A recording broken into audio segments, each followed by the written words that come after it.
Assalamualaikum warahmatullahi wabarakatuh.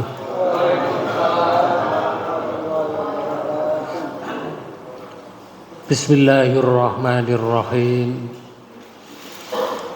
Alhamdulillahil qail fi kitabihil karim. A'udzu billahi minasyaitonir rajim. Falamma ja'ahum Musa bi ayatina bayyinatin qalu ma hadza illa sihrun muftar. Qalu ma hadza illa sihrun muqtar.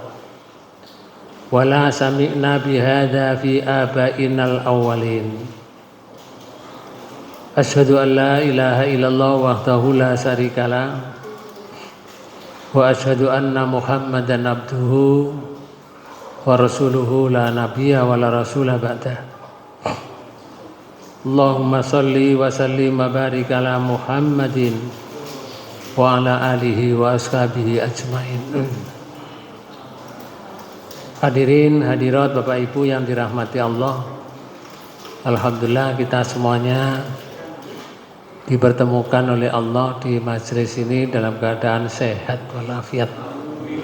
Mudah-mudahan langkah kita semuanya menjadi amalan yang dinilai oleh Allah sebagai amalan yang husnul khotimah. Para bapak dan ibu saudara sekalian, kajian kita di surat Qasas, di surat 28. Beberapa ayat Pak Bu di surat Qasas itu memang banyak yang isinya itu cerita, artinya menceritakan perjuangan orang-orang zaman dahulu, para nabi juga, terhadap orang-orang yang menentang Allah, orang-orang yang kafir. Artinya di dalam surat Qasas itu bukan berarti hanya sebuah cerita, tapi itu adalah suri teladan apabila kita memperjuangkan agama Allah seperti perjuangan mereka itu.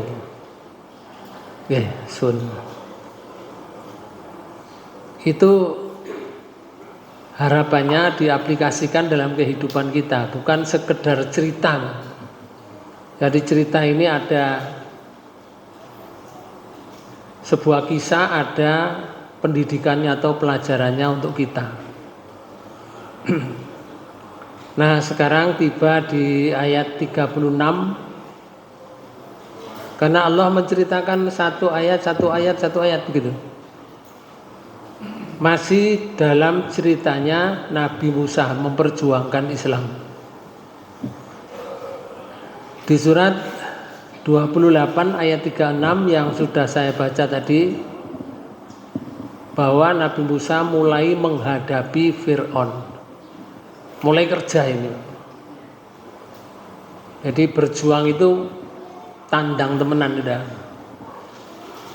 Kalau bahasa kita itu cancut tali wondo, bukan cincing-cincing setelah jeburi pisan mboten ngoten. Cancut tali wondo itu benar-benar memperjuangkan dengan mati-matian yang dipimpin oleh Allah dengan wahyu dan mukjizat. Orang yang dipimpin oleh Allah dengan wahyu dan mukjizat itu pasti kehidupannya menang. Menang di dunia, menang di akhirat. Kalau toh orang yang berjuang itu harus mati misalnya, menang dia karena menjadi syahid. Sedangkan orang yang kafir tidak syahid. Nah, di sini ceritanya tidak sampai mati, Bapak. Artinya perjuangannya itu mulus benar-benar, walaupun berliku-liku menjadi pelajaran untuk kita. Kalau memperjuangkan Islam itu tidak ceketeran gitu loh. Sungguh-sungguh sebagaimana Nabi Musa yang ditugaskan oleh Allah kepada penguasa yang dolim itu. Sampai terjemahkan ayat 36 surat 28. Maka tatkala Musa datang kepada mereka dengan membawa mukjizat-mukjizat kami mereka yang niku, nyata, mereka niku Fir'aun dan bala tentaranya. Nabi Musa membawa mukjizat yang nyata, yang dari Allah, yang benar. Apa kata mereka? Mereka berkata, ini tidak lain hanyalah sihir yang dibuat-buat, dan kami belum pernah mendengar seruan yang seperti ini pada nenek moyang kami dahulu. Nah ini, jadi tanggapannya mereka kalau tidak dapat hidayah itu ya jadinya seperti ini. Ini adalah sihir. Padahal kalau dia dapat hidayah, tidak bisa mengatakan sihir. Karena Nabi Musa itu sejak kecil sudah diketahui oleh Fir'aun karena hidup bersamanya. Nah, Bapak Ibu sekalian, lalu dikeruskan oleh Fir'aun. Dikeruskan begini, kami belum pernah mendengar. Dikeruskan gitu, kami belum pernah mendengar seruan seperti ini, seperti Musa ini pada nenek moyang kami dahulu. Ya mesti itu Pak Bu, mukjizat itu kan tidak berulang. Setiap nabi, setiap rasul itu punya mukjizat yang tidak diulang. Kalau sudah habis ya tidak akan berulang lagi sampai hari kiamat. Tongkat Nabi Musa itu bisa membelah laut tuh. Kalau sudah Nabi Musa tidak tugas untuk membelah laut, masih lautnya ditotok-totok ya gak terbelah Pak. Paham panjenengan? Masih tongkatnya dikeplek-keplek no balik-balik ya pancet lautnya. Karena itu tidak harus tongkat membelah laut itu, masih dengan tangan bisa saja Pak. Itu sebagai syarat Allah yang menentukan. Seperti kita ini Pak Bu, disuruh berusaha, Allah yang menentukan. Ngaten. Maka di sini ayat ini mereka menyamakan dengan orang dahulu. Karena rupanya Fir'aun ini juga memandang orang-orang dahulu itu tidak seperti ini. Artinya tidak ada seruan model seperti ini pada zaman Nabi Nuh, pada zaman Nabi Ibrahim, pada zaman Nabi yang lain.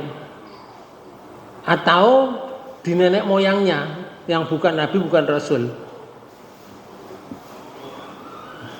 Bahasa saya Pak Bu, ya ini jenenge ngeduk no nenek moyang. Dianggap perbuatan nenek moyang itu harus diulang ngoten lho. Perbuatan nenek moyang itu harus diulang lagi. Enggak begitu Pak Bu. Ya oleh nenek moyang itu oleh hidayah dari Allah. Kalau tidak dapat hidayah, masa kita ulang? Misalkan nenek moyangnya itu orang Papua, dulu sebelum mengenal pakaian tidak berbaju, masa kita ulang gak berbaju? Kan namanya kemunduran. Sekarang sudah ada jas, bukan cukup baju, jas. Maka Bapak Ibu sekalian, sering terjadi dalam kehidupan ini ketika orang itu tidak bisa menerima dakwah Islam, itu yang diajukan adalah kebiasaan nenek moyang. Kalau dia tidak bisa menerima aturan dari Islam, dari Al-Quran, maka dia masih memperkuat kedudukan atau sesuatu yang dilakukan oleh nenek moyang dulu. Itu dipertahankan. Nggak mau ada perubahan, nggak mau tajdid, tidak mau perubahan. Contoh saja ya, kalau di dalam Quran surat 31, surat Luqman, di ayat 21 itu Allah menyatakan begini, wa idza qila lahumuttabi'u ma anzalallah qalu bal nattabi'u ma wajadna alaihi aba'ana awalau kana syaitanu yad'uhum ila adzabis sa'ir. Surat 31 ayat 21. Dan apabila dikatakan kepada mereka, ikutilah apa yang diturunkan Allah. Napa sing diturunkan Allah? Al-Quran. Al-Quran. Kalau disuruh ngikuti Al-Quran, komentari apa? Mereka menjawab, tidak. Tidak. Komentar, tidak mau. Kenapa kamu tidak mau? Tapi kami hanya mengikuti apa yang kami dapati bapak-bapak kami mengerjakannya. Ini loh namanya, itu sejak dahulu, termasuk raja ini. Raja itu kan sakjane mikire wis mateng lho Pak Bu. Nah raja ini melok nenek moyang itu raja keplek jenenge. Walaupun Fir'aun itu terkenal tapi keplek namanya. Dia itu masih mempertahankan nenek moyang. Mestinya ada perubahan, berubah baik kan. Begitu datang Musa untuk membawa risalah dari Allah, diberi pegangan oleh Allah bukti yang nyata yaitu mukjizat, ditolak. Dianggap Musa itu tukang ahli sihir. Lalu mereka, Fir'aun dan bala tentaranya itu mengatakan belum pernah ada ajaran seperti ini, belum pernah ada sejak dahulu pada nenek moyang kami. Ya mesti ayo nenek moyang gak ngerti kok. Ya guru ngono pelajaran dari nenek moyang yang gak ngerti itu. Yang ngerti itu yang dibimbing oleh Allah menurut Rasulullah, menurut Rasul-Rasul pada waktu itu. Sesuai dengan kitab yang diturunkan oleh Allah, bimbingannya itu, pegangan bimbingannya itu seperti itu. Tapi kalau mengikuti kebiasaan orang yang tidak mengikuti ajaran kitab, tidak bisa dibuat pedoman dalam hidup itu. Tidak bisa, itu hanya dzon. Napa dzon ini? Hanya prasangka. Saya tak berbuat begini, nanti harapannya seperti ini. Ya, itu prasangka, bukan ajaran. Ngoten. Jadi membuat-buat, tapi dia berprasangka dengan perbuatan itu nanti akan berpengaruh seperti ini. Ngoten. Padahal tidak ada pengaruhnya. Itu namanya dzon. Oleh karena itu dipesan oleh Allah sebagaimana di surat 6. Ini pesannya untuk kita semua. Di ayat 116 Allah menyatakan begini, wa in tuti aksara man fil ardi yudilluka an sabilillah iyattabi'una illa dhanna wa inhum illa yakhrusun. Dan jika kamu menuruti kebanyakan orang-orang yang di muka bumi ini. Nah, sekarang kalau orang-orang yang berbuat di muka bumi itu kamu ikuti saja, mbahmu kamu ikuti, nenekmu, nenek moyangmu kamu ikuti. Kemudian nenek moyang menciptakan dengan don tadi, kemudian ditularkan ke bawah sampai anak cucunya. Kalau kamu mengikuti mereka, mereka itu kebanyakan melakukan seperti yang dilakukan oleh nenek moyangnya dulu, bukan dasar hukum dari Allah. Makanya diturunkan Nabi itu untuk meluruskan, Bapak. Meluruskan supaya orang itu menyembah kepada Allah saja, tidak mengikuti zonnya nenek moyang. Ono wong zon nih Pak Bu, ini zon nih. Kepingin panen padi saja. Padinya itu ditaleni di kelabang Pak Bu, kayak wong urip, kayak wong di kelabang. Padinya sebelum dipanen tuh. Padinya itu kelabang. Kemudian sebagian diambil, dibawa pulang, diletakkan di rumah agar supaya padinya itu tidak cepat habis, bisa rekah. Itu zon itu. Zon lek gak didol ya rekah Pak Bu. Modele saiki panen itu gak ngono arene. Nggih.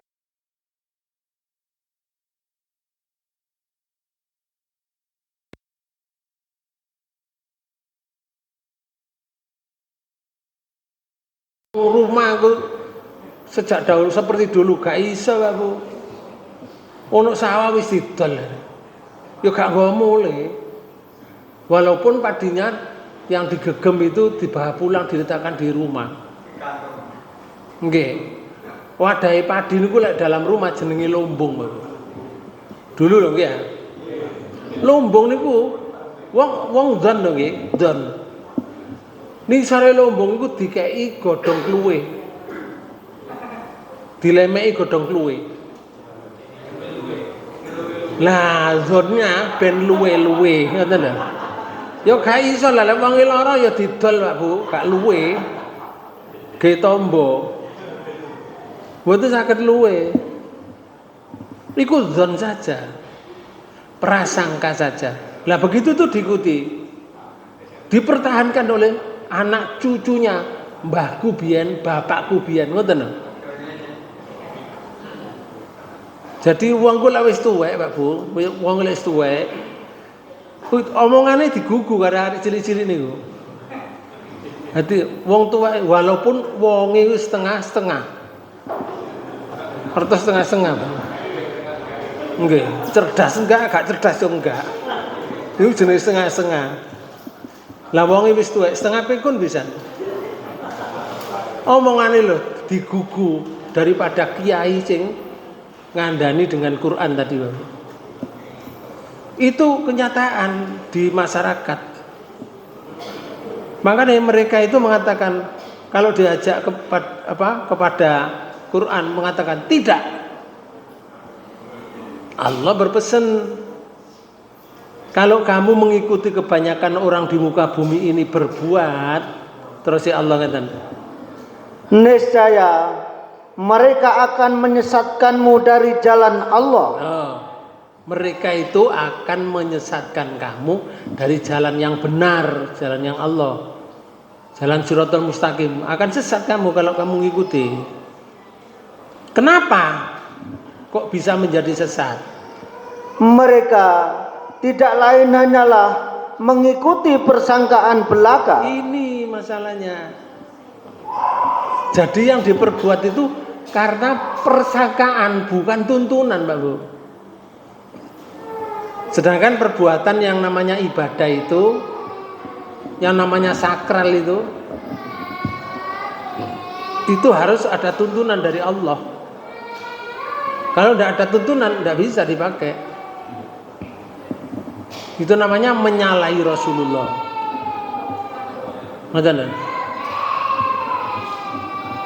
Terus yang kedua, singgarai menyesatkan kamu. Jadi yang pertama itu persangkaan, yang kedua, dan mereka tidak lain hanyalah berdusta terhadap Allah. ini gila, berdusta terhadap Allah.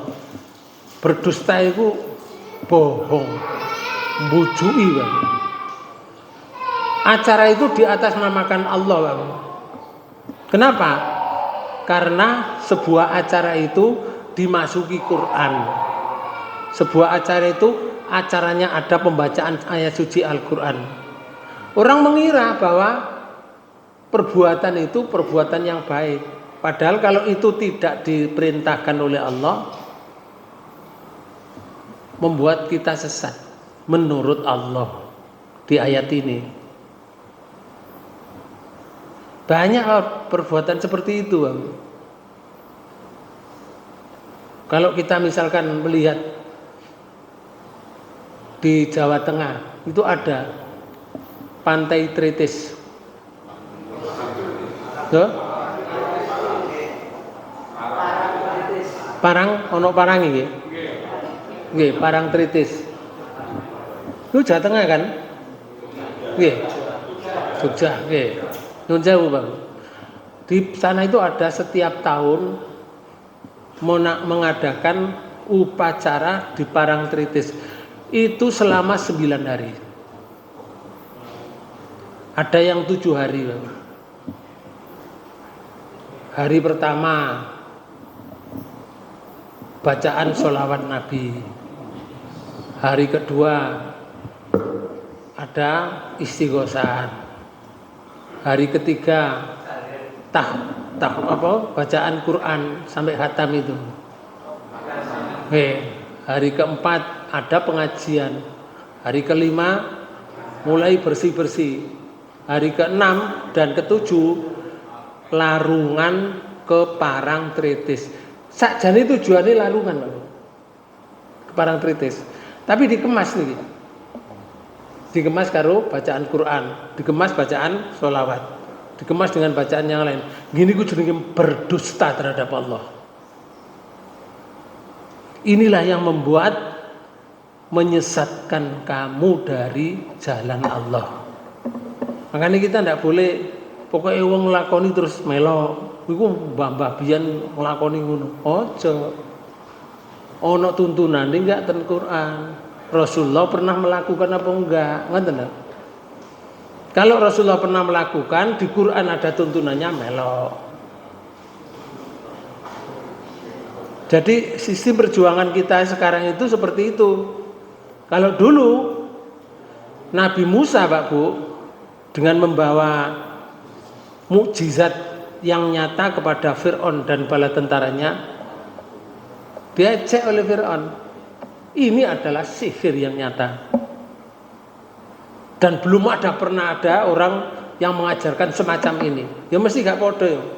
Oh, setiap nabi, setiap rasul itu mempunyai metode sendiri-sendiri dan mempunyai mukjizat sendiri-sendiri, Pak. Ya gak podo. Nabi Ibrahim itu dibakar ndak terbakar, seujung rambut saja ndak terbakar. Iku gak kena dibaleni maneh, Pak Bu. Gak kena dibaleni maneh. Wis oleh setahun wis Nabi Ibrahim dibakar, kebakar, Pak Bu. Oh, iku mang mukjizat dadane.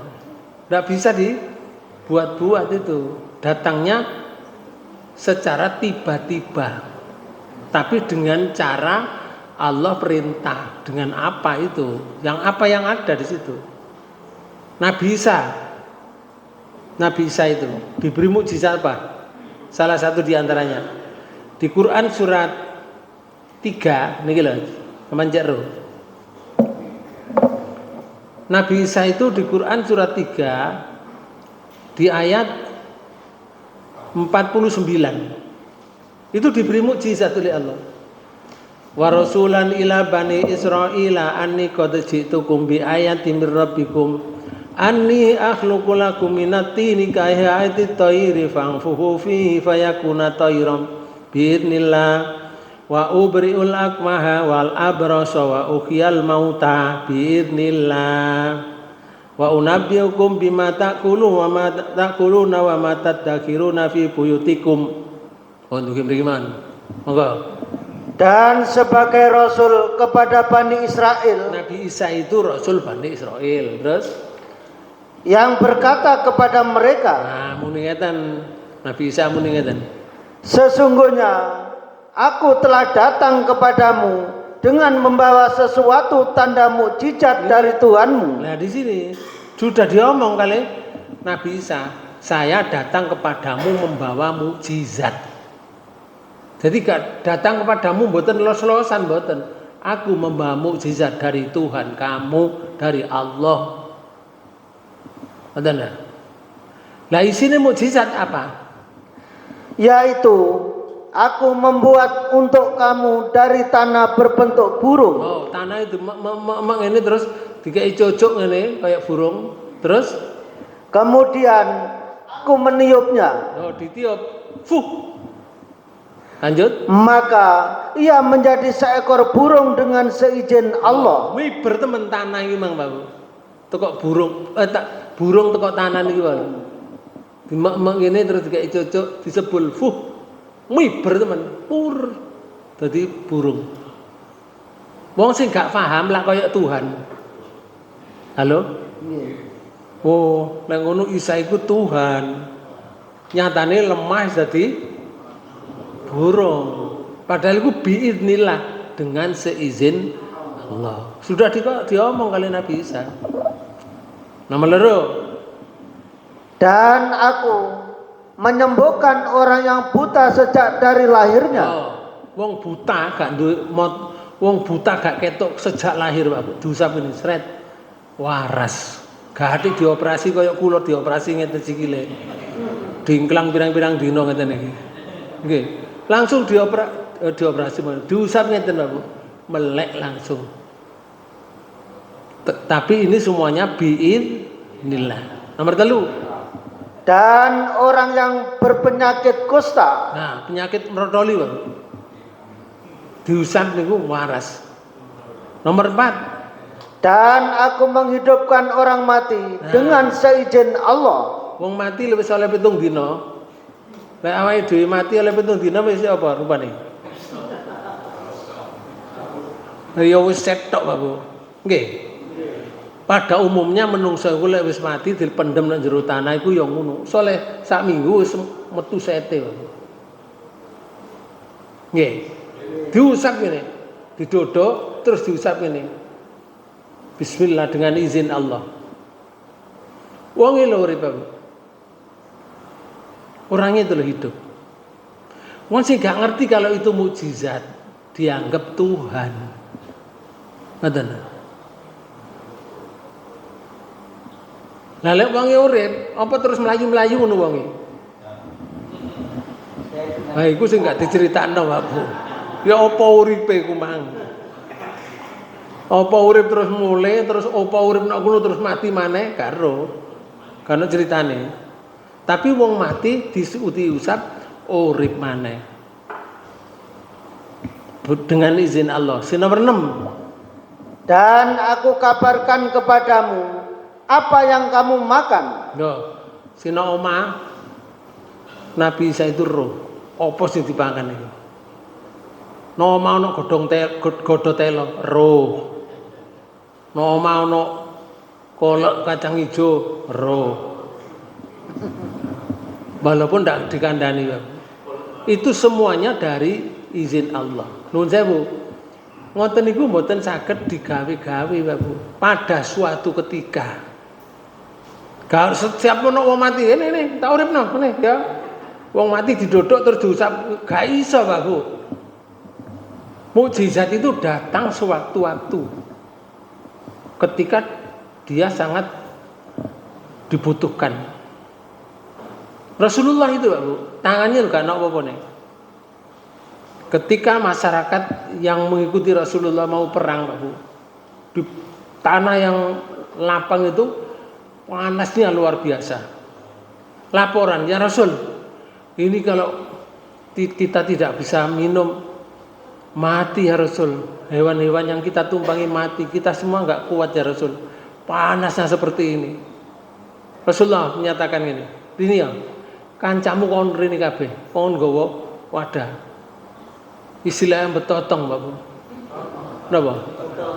Betotong. Ngertos? Nggih, betotong. Nggih. Gorene. Dengan izin Allah Pak, banyu lho metu tengok tangan ini. Kerucuk. Semua pasukan yang sekian banyak, semua hewan yang ditumpangi bisa minum dengan hilang hausnya, sehat lagi, orangnya sehat lagi. Airnya begitu orang sudah tempatnya tadi, tongnya tadi sudah penuh semuanya, Bapak bisa lihat, mandek dhewe Bapak. Padahal lo gak ono selangi itu gini jero tanah. Itu namanya napa? Mukjizat. Tapi ngono gak kena dijajal-jajalan Pak Bu. Ya bisa niku tok. Ngoten. Dalam posisi yang sangat genting mukjizat itu datang.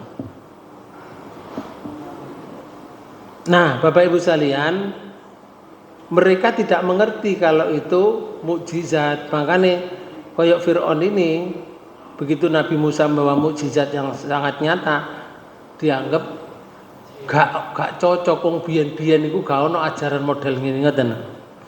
Maka di tafsirnya Ibnu Katsir itu sebutkan Allah menceritakan kedatangan Musa dan saudaranya Harun kepada Fir'aun dan pembesar-pembesarnya di kerajaan itu. Musa memperlihatkan kepadanya mukjizat-mukjizat yang nyata yang telah dianugerahkan Allah kepada keduanya untuk membuktikan kebenaran dari berita yang disampaikan oleh keduanya dari Allah yang memerintahkan agar mengesahkan Allah dan mengikuti perintah-perintahnya. Nah, mukjizatnya itu seperti apa? Mukjizatnya Nabi Musa itu salah satu diantaranya yang kemarin itu sudah kami sampaikan. Nah, seperti ini Bapak. Salah satu diantaranya ketika Nabi Musa menghadapi Fir'aun, maka ditunjukkan mukjizat yang diberikan oleh Allah itu. Nah, seperti ini.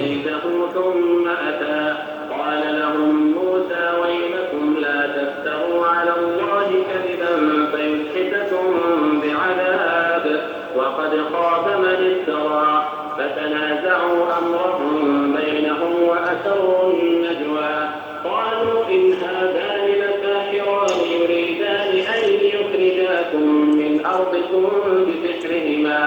يريدان أن يخرجاكم من أرضكم بسحرهما ويذهبا بطريقتكم المثلى فأجمعوا كيدكم ثم أتوا صفا وقد أفلح اليوم من استعلى قالوا يا موسى إما أن تلقي وإما أن نكون أول من ألقى قال بل ألقوا فإذا حبالهم وعصيهم يخيل إليه من سحرهم أنها تسعى. Itu salah satu diantaranya, tongkat diletakkan langsung menjadi ular. Mereka punya tampar juga diletakkan menjadi ular juga, tapi akhirnya dimakan oleh tongkatnya Nabi Musa. Makanya mereka yang tukang sihir itu Pak Bu, mengetahui ini bukan sihir kalau gitu. Ini mesti mukjizat dari Allah. Karena itu mereka sujud kepada Nabi Musa itu, sujud hormat maksudnya, mengatakan amantu bi rabbi Musa wa Harun, aku beriman kepada Tuhan Musa dan Tuhan Harun, meninggalkan Tuhan Fir'aun. Nah, maka di ayat yang lain Pak Bu, Fir'aun mengancam dan maka di tafsirnya Ibnu Katsir, tatkala Fir'aun dan pembesar-pembesar kaumnya menyaksikan, melihat dengan mata kepalanya sendiri, sehingga mereka yakin dalam hatinya bahwa hal tersebut datang dari sisi Allah. Mereka itu sudah yakin. Maka mereka dengan kekafiran dan kedzalimannya berbalik mengingkari dan mendustakan. Itu karena kafir. Karena kedzalimannya itu akhirnya tidak bisa menerima kebaikan. Walaupun sudah di mukanya itu benar, mereka tidak akan bisa mengatakan itu benar, karena ditutupi dengan kekafiran.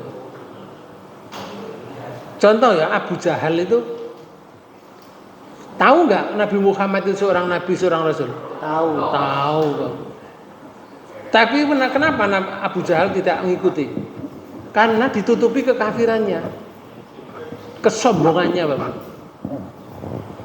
Sehingga hatinya keras seperti batu, Bapak. Saiki Abu Jahal ditutupi mbek malaikat nang kuburan.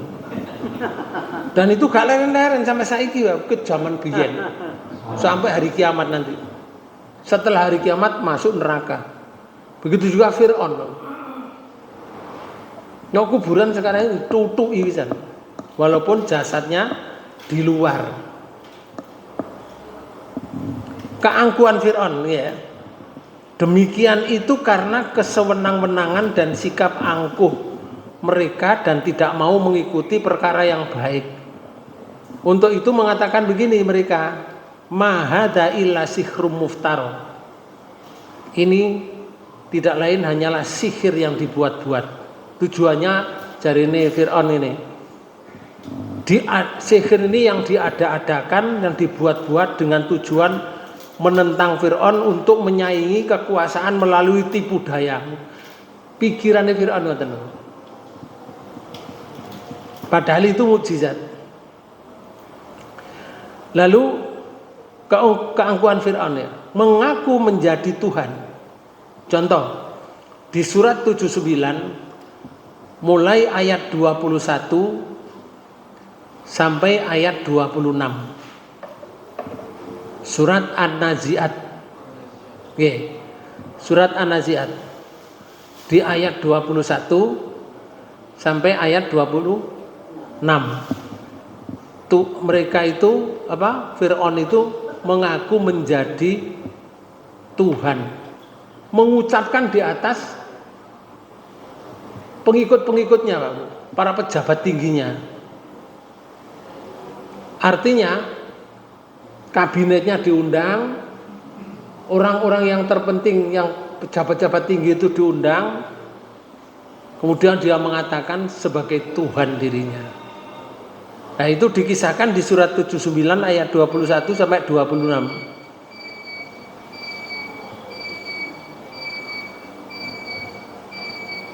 Nah, ini Pak Bu. Surat 21 ayat 79, surat 21 ayat sampai 26.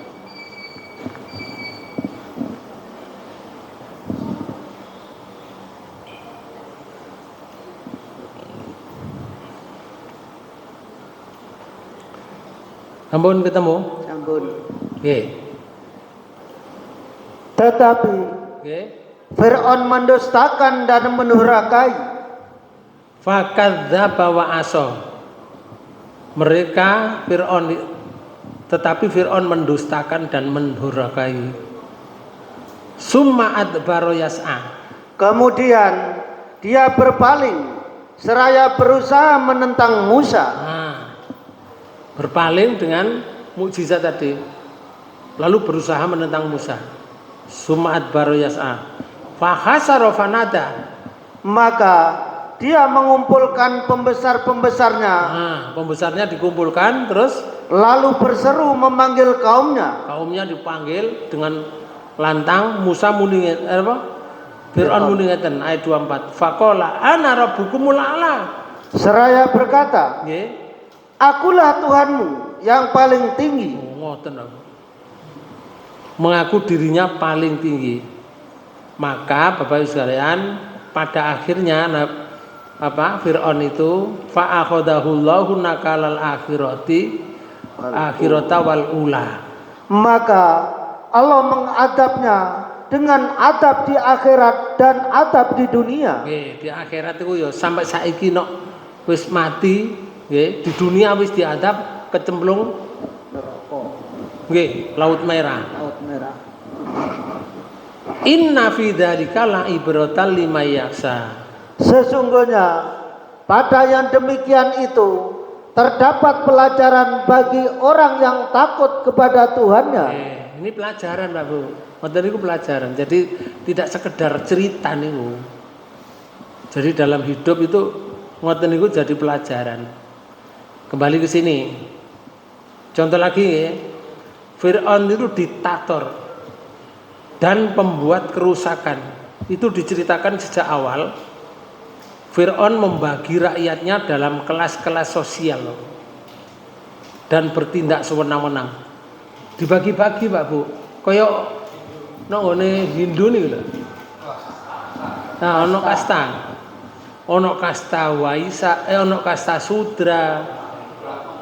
Ya, ono kasta Brahmana, ono kasta Kasatria, dibagi-bagi begitu, Pak Bu. Sehingga orang itu status sosialnya, Pak Bu, tidak terhormat kulian. Sing nasibe dadi kasta Sudra, Pak Bu. Sana malah dadi kongkon-kongkonan ngono, Pak Bu. Gak iso naik. Derajatnya tidak bisa naik. Menjadi pembantu saja, menjadi orang-orang pekerja berat saja, kasta Sudra. Tapi kalau sudah kasta Brahmana beda mana Pak Bu? Kasta Brahmana itu sing ongkang-ongkang tapi dihormati oleh orang, duwe akeh, ngoten Pak Bu. Itu dikisahkan di surat 28 ayat 39 sampai ayat 42. Nih. Sampai terjemahkan itu. Dan berlaku angkuhlah Fir'aun dan bala tentaranya di bumi Mesir tanpa alasan yang benar. Dan mereka menyangka bahwa mereka tidak akan dikembalikan kepada kamu. Oh, dia dianggap alah kau nak mati, ngoten. Kau nak mati. Kalau aku mati tidak akan kembali kepada Tuhan Allah, tidak ada. Jadi gak percaya, Bang. Dianggap mati ya wis mati ngono tok. Saiki dirasakno temenan. Digebek ambek malaikat. Ayo kepengin balik mulia, gak iso, Bang. Gak iso. Orang itu kalau kafir, Pak Bu, katene mati saja. Katene mati, jaluk balik nang donya. Jegurung mati loh. Contoh ya, di surat 23 ini. Surat 23. Di ayat 99, surat Mukminun. Nggih. Di ayat 99.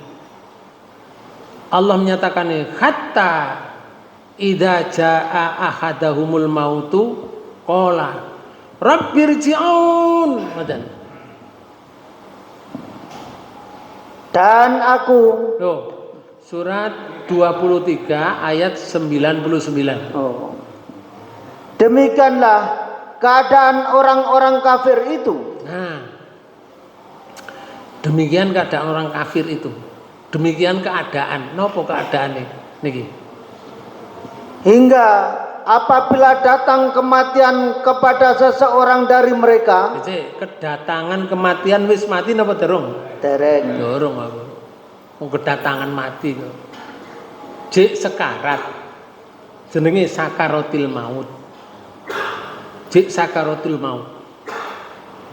Jadi si ono ambekane iku.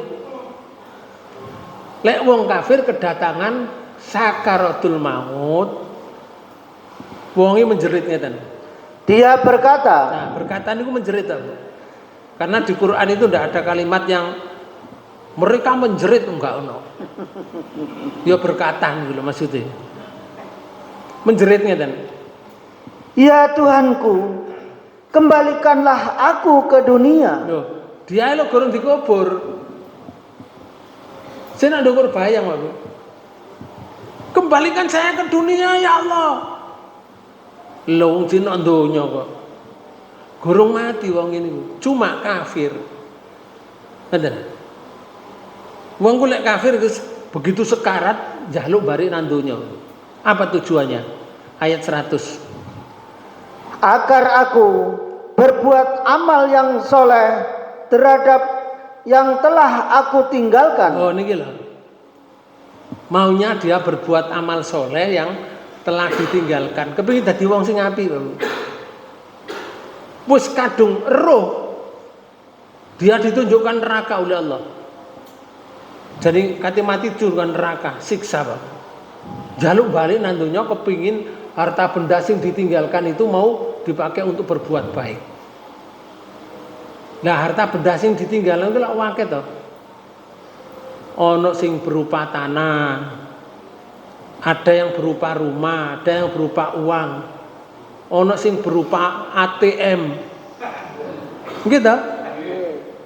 Itu kan harta.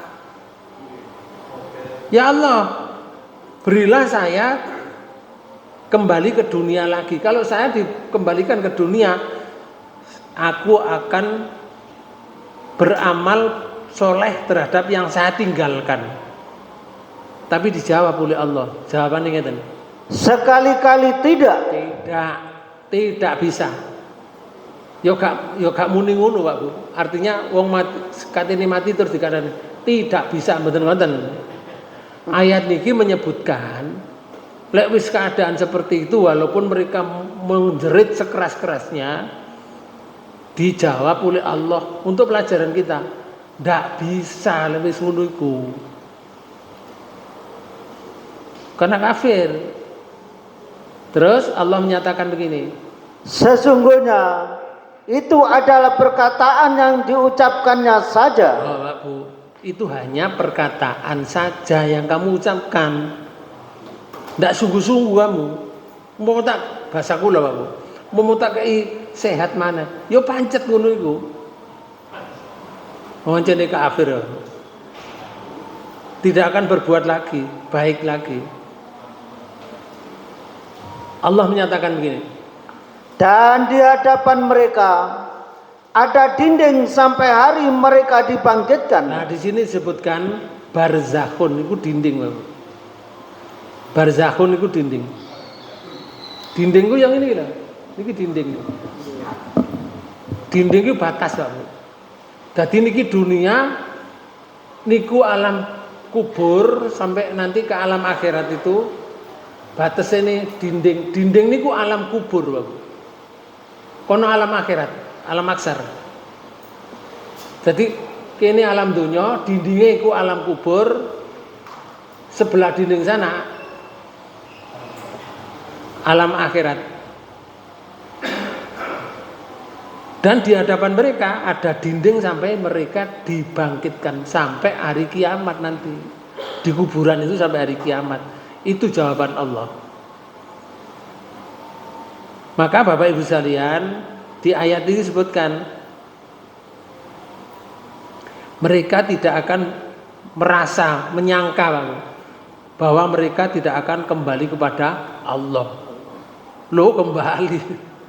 Sing kafir balik nang Allah urusane, sing munafik balik nang Allah urusane, sing iman yo balik nang Allah urusane. Tidak ada yang tidak kembali, Bapak.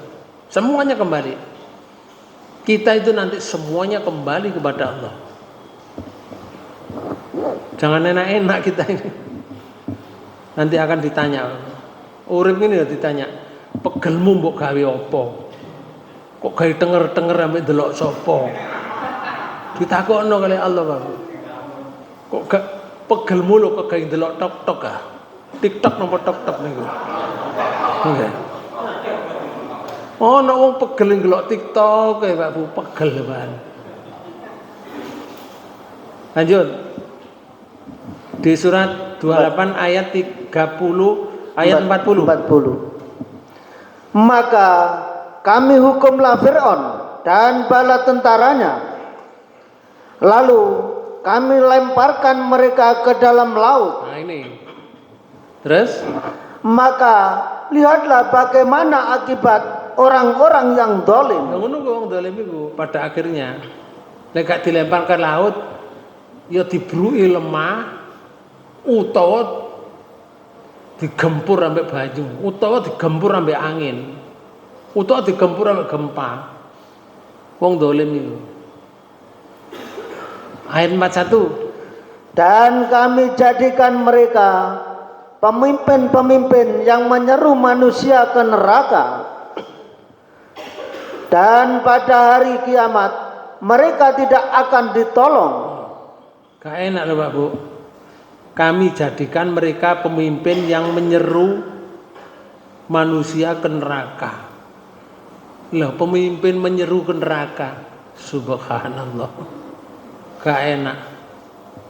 Lanjut ayat 42.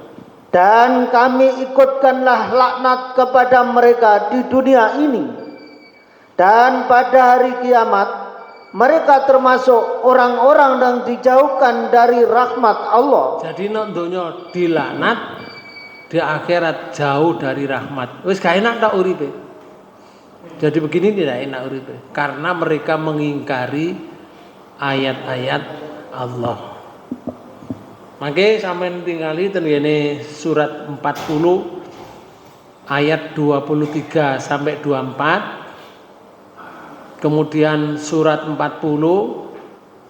ayat 26 sampai ayat 28. Nggih. Soalnya lek gak dituduhno gak diwaca nggih. Oh dituduhno kadang-kadang gak diwaca. Nggih. Nggih. Tapi saya sudah berusaha untuk menunjukkan ya. Yang penting tak tunjukkan. Nanti surat 26 iki sing saiki sing diwaca niki. Surat 26 ayat 16 sampai 19 niki. Sampeyan terjemahkan. Surat 26 ayat 16 sampai 19. Maka Nggih. datanglah kamu berdua kepada Fir'aun, Nggih. dan katakanlah olehmu, Nggih. sesungguhnya kami adalah Rasul Tuhan semesta alam. Niki keliru niki nggih. Niki mestine surat 26 ayat 16 sampai ayat 19. Nggih, terus Lepaskanlah Bani Israel pergi beserta kami. nah, Nabi Musa ini lepaskan Bani Israel biar Bani Israel mengikuti saya kepada Fir'aun ngoten. Ojo mbok cekel tapi jadi budak. Lepaskan Bani Israel supaya mengikuti saya. Fir'aun muni ngeten Bapak. Fir'aun menjawab, Nggih. bukankah kami telah mengasuhmu di antara keluarga kami? Yo. Lho. Bukankah kami telah mengasuhmu di antara keluarga kami? Undat aku. Anjene cilikane kan melok Firaun nggih. Nggih. Nabi Musa melok Firaun. Terus Firaun muni ngeten. Waktu kamu masih kanak-kanak dan kamu tinggal bersama kami beberapa tahun dari umurmu. Awakmu biyen lho tak ramut, kecilik. Kon yo tak keloni barang bahasa kula lho aku. Tapi nek kene gak ono kalimat tak keloni. Mboten enten. Nggih, wong lek muni lek undat-undat biasa lek muni ngoten barang to nggih. Silikamu iku tak gendong alor ngidul. Tak kudang-kudang, tak keloni. Lah ngono monggo sampe saiki ngoten bahasa kita lho nggih. Nggih. Fir'aun undat-undat, kon biyen lho uripmu lho bersama aku, keluargamu. Tak ramut kon sampai kamu beberapa tahun umurmu, sampai kamu joko. Nggih. Terus ayat 19. Dan kamu telah berbuat suatu perbuatan yang telah kamu lakukan itu. Nggih. Dan kamu termasuk golongan orang-orang yang tidak membalas guna. Ya. Berarti kon gak terima kasih karo aku, ngoten. Nanti saya sampean lihat nggih. Diwaca maneh nggih di surat niki wau. Kemudian Bapak bisa lihat sekali lagi saya tunjukkan ini di surat 26 ayat 49 sampai ayat 51. Mungkin saya baca. Kemudian surat 7 ayat 104 sampai 117. Fir'aun mendustakan kebenaran yang dibawa oleh Nabi Musa. Seperti apa pendustaannya itu? Kemudian di surat 26 ayat 52 dan sampai ayat 63. Tamat riwayat Fir'aun di sini, Bapak. Dan bala tentaranya dan berakhir ya kekuasaannya Fir'aun.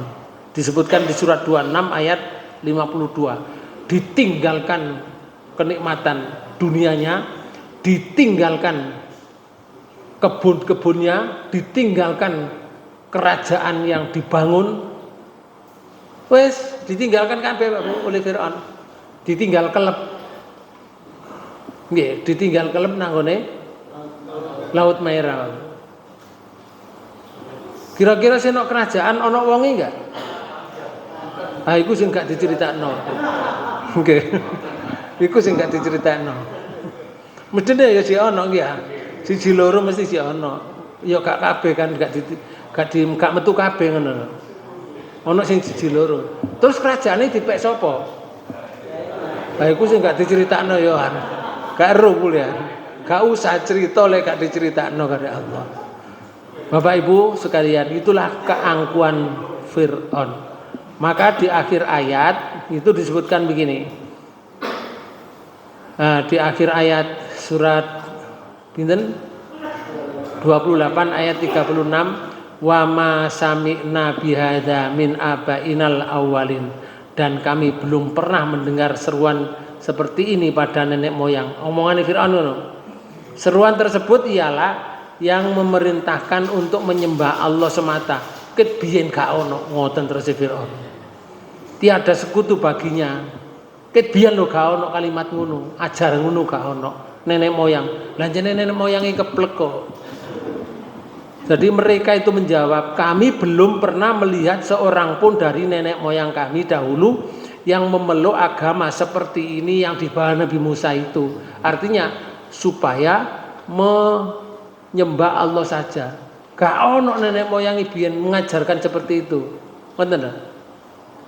Memang keluarga Fir'aun bukan keluarga muslim, Pak Bu.